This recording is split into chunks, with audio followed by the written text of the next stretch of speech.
Let me just say, when I came into office in 2016, Moody, our credit rating agency, one of them, outlined 3 structural challenges for the city of Houston. They did it in 2016 and again in 2018. And the 3 structural challenges to the city of Houston, the first one, pensions. The second one that they mentioned was OPEB, the other public employment benefits. And the third was the revenue cap. Those are the 3 structural barriers. And those are the 3 structural barriers that they mentioned when I came in 2016. I want to briefly and quickly walk us through a few things. In your packet, the first thing that you should have are the pension reforms that this council supported, overwhelmingly approved by the legislature, signed by the governor, and eventually approved by Houston voters. When I came into office, if you look at this sheet on page 1, the unfunded liability was $8.2 billion and growing. $8.2 billion. With the reforms that we have put in place, the unfunded liability today is 1.49. Now, 8.2 billion when I came in. As of the end of December, 1.49. That represent a decrease of $6.72 billion. Now, I consider that paying down on the mortgage. Now, I heard last week that people were saying we were not paying down on the mortgage. I don't know what numbers they're looking at. Okay? When you have an unfunded liability that was growing and now has been reduced to 1.49, and savings, a reduction of $6.72 billion, that's paying down on your mortgage, and that's paying down on your mortgage very quickly, okay? Very, very quickly. And if you look at the chart below on the pension systems, they are more healthier today than when I came into office. Municipal, 63%. Police pension system, 85%. Firefighters pension, 93%. And that's because of the pension reforms that we have put in place. If you go to the second sheet, it tells you the cost that we have avoided by the pension reforms. And what I want to highlight, if you look to 2018 through 2022, in 2018, had we not engaged in the pension reforms, we would have had to find an additional $236 million to balance the budget. We avoided that cost. In 2019, $232 million that we avoided having to pay. 2020, $228 million. 2021, $226 million. And 2022, $229 million. The bottom line is, with the pension reforms, in terms of balancing the budget over those 5 years, about $1.1 to $1.2 billion that we didn't have to put out because of the pension reforms. That's substantial. And the next mayor will not have to deal with that issue, okay? That's substantial. I want to turn to page 3. Now, that's on the first structural hurdle. The second one was OPEB.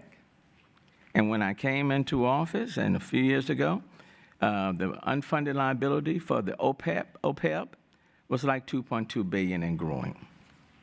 And the projections is, if we didn't make any changes over a 30-year period, that the unfunded liability would be $9.1 billion over 30 years.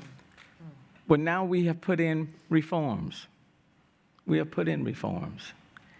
And if you look at page 3, post the reforms, over 30 years, instead of it being $9.1 billion, it'll be $4.5 billion, with a projected savings of $4.6 billion. Now, I consider that paying down on the mortgage, okay?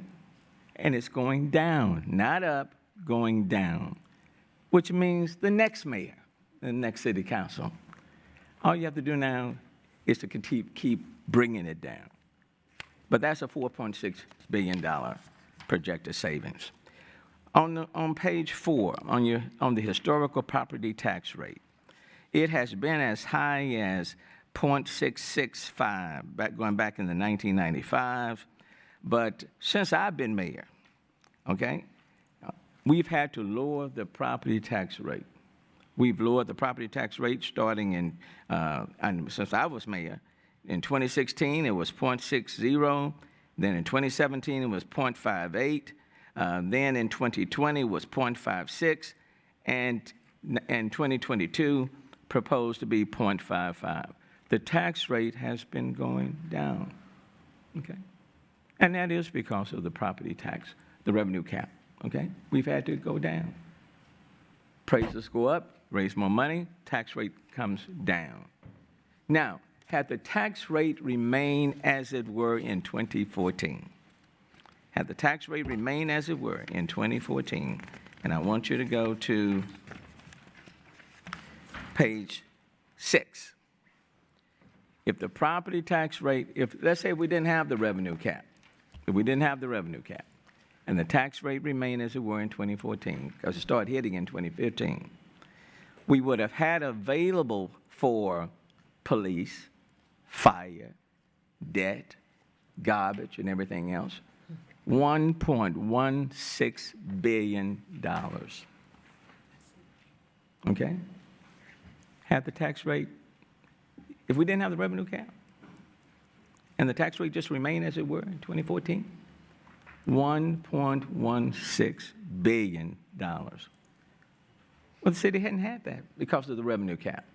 Now, that is the one thing we have not changed.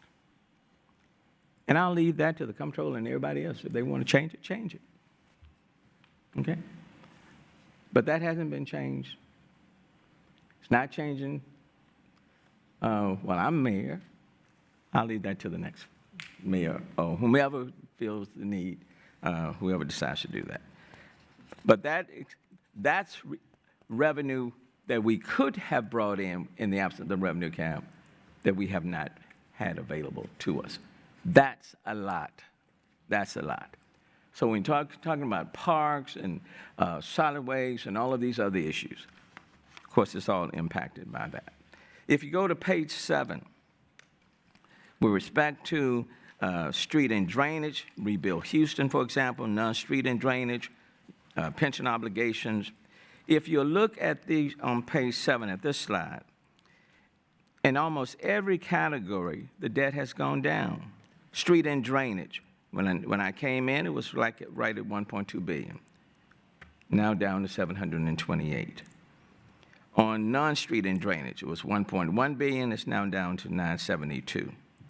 The only added component was in order to get the pension reforms, we had to return to police the monies that we had borrowed from their pension systems over the last 20 plus years. And we had to return to municipal the dollars we had borrowed, the city borrowed from municipal over the last 20 plus years.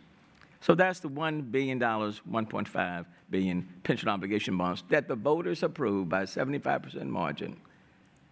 That's what you have. But in all the other categories, the debt has gone down.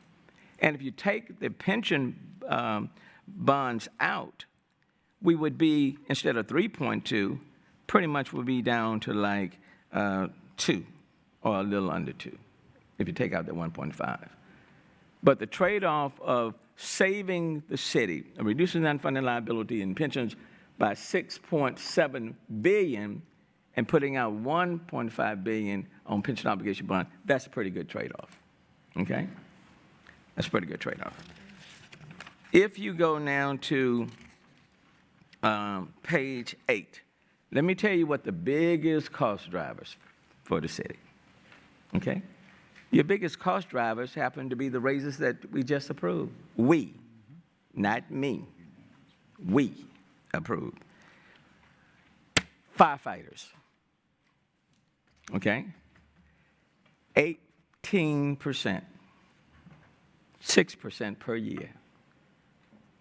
The cost of that firefighters' pay raise that we approved on June the 30th of 2021, $182 million. Now, I guess you can say if you one of the lower things than the cost. We could have voted against it. Okay, but we voted for it. Municipal, we voted for it on August the 4th of 2021. The cost of municipal pay raise. And let me go back. Firefighters was 18% over 3 years, 6, 6, and 6, at a minimum. With respect to municipal, it is a 9% pay raise, 333 over 3 years, 77 million. And then the last one happened to be police, which we voted on March 23rd, 2022. We all voted for it. The cost is $125 million. Now, let me just say this. If you undo the pension reforms, and there's a lawsuit to undo the pension reforms, all of this goes away. Now, you vote to undo the pension, and there's a lawsuit by the Firefighters Pension Board to undo this. And let me just add, there's an item on the agenda today where the Firefighters Pension Board is trying to undo the pension reforms. You go back to page 1 where the unfunded liability has gone from $8.2 billion down to $1.49 because of the pension reforms. And the firefighters' pension reform, firefighters' pension is now 93% actuarially sound. It's working for them. And it works for the greater good of the city. But yet, there's a lawsuit that they have filed to undo the pension reforms. You undo the pension reforms, and all of the cost avoidance you wipe away. And the next mayor and city council will really have a bad problem. Okay? I just want y'all to kind of bear that in mind. And then on page 9, on personnel. I was talking to Mayor Pro Tem this morning. We were talking about personnel. Personnel accounts for 63% of our overall budget. 63%. Classified police and fire account for 75% of that 63%. 75%. So you start reducing substantially your personnel, you're going to start having to do some layoffs of your police and fire. They count for 75% of that 63%. Okay? And then the last slide speaks for itself on page 10. But the point I wanted to, and I hope you will keep this, because sometimes people will come into this chamber and will voice gloom and doom, not factually based. Not factually based. So with regards to the structural imbalances, as a council, not me, but we have addressed 2 of the 3. And we are paying down on the mortgage. And the next mayor who comes in will have to do what I did when I came in. You balance the budget.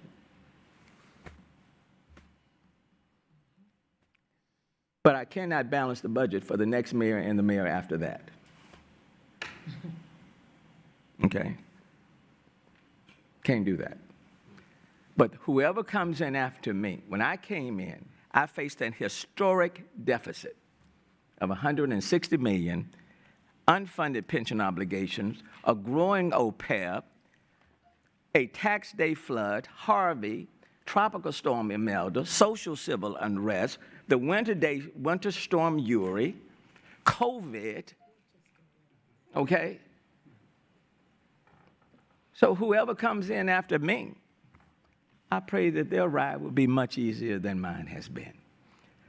But anyone who comes to this mic and starts talking about doom and gloom, especially after praising me at the Texas Medical Center 2 weeks ago for handling the finances of this city, I find that disturbing. But the facts still should mean something, okay? And that's why I wanted to present it, because we have done that. All of the things that I talked about, tax day flood, social civil unrest, COVID, we've had to manage that together. This hasn't been a one-person show. It's been a collective effort by all of us.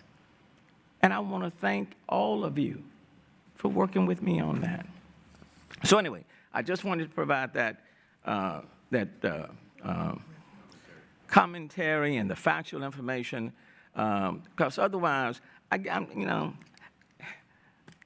we shouldn't talk down our city. I mean, it is our city. So why would we want to go out there and put doom and gloom on our city? That doesn't make sense.